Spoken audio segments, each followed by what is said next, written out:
Let's talk about pirates.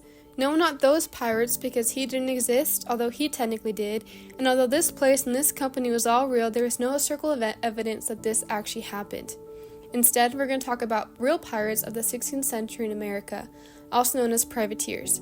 Privateers were essentially pirates who were given permission to raid ships by their government.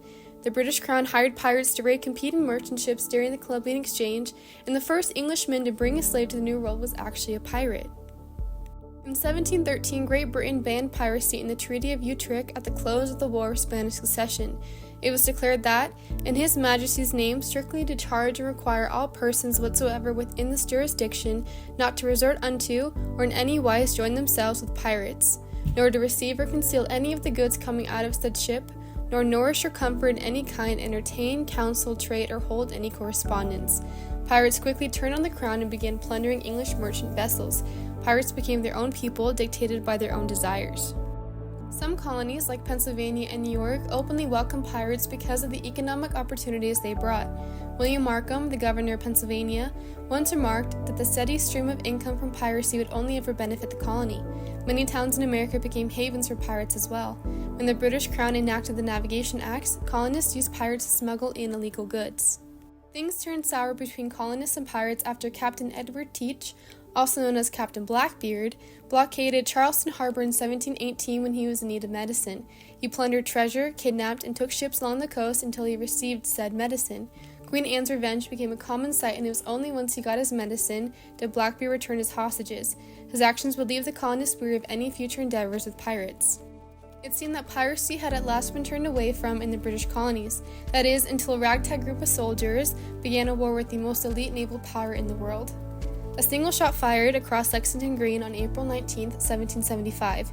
A year later, American colonists declared their independence from Great Britain. General Washington was named Commander-in-Chief of the newfound Continental Army.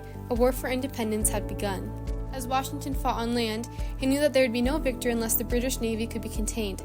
However, despite the efforts of John Adams, Congress refused to form a national navy, leaving the sea open for the British. However, on March 23, 1776, Congress issued several letters of marque, effectively legalizing piracy during the Revolutionary War. This sentiment was emphasized by Henry Knox, one of Washington's generals, who invested in a privateering cruise ship despite his wife's disdain for piracy. Approximately 1,700 letters of marque were signed throughout the war. Each letter turned a pirate into privateer as they were given permission to engage with hostile British ships on behalf of Congress. Any and all ships that could cause damage were used on the open water. In Boston, Salem, Philadelphia, and other seaports were used for this unofficial navy. At its peak, approximately 55,000 soldiers served as privateers and found a sanctuary in Long Island Sound. Because they were working under Congress, each privateer had to send monetary bonds to ensure proper conduct. However, after each raid, they were permitted to keep a portion of their plunder and return the rest to their commissioners. Despite how disjointed the unofficial navy of pirates was, they became an effective tool in halting the British at sea. Around 600 British vessels were either plundered or captured, with around 18 million looted in assets, a whopping 302 million in today's currency. Privateers also targeted British merchant vessels to capture needed supplies for the Continental Army, gather information from sea ships, and damage the British economy. This was perhaps the most important aspect of the privateers' efforts. Not only were British naval vessels forced to leave behind convoys and blockades to police privateers, but the privateers were able to deliver thousands of seized arms to the American military, among gunpowder and ammunition. Privateers effectively kept the American troops fighting. Without them, it is likely that the war would have had a much different outcome. Perhaps the most famous story of any privateer was that of Henry Tucker, Benjamin Franklin, in the Bermuda gunpowder raid.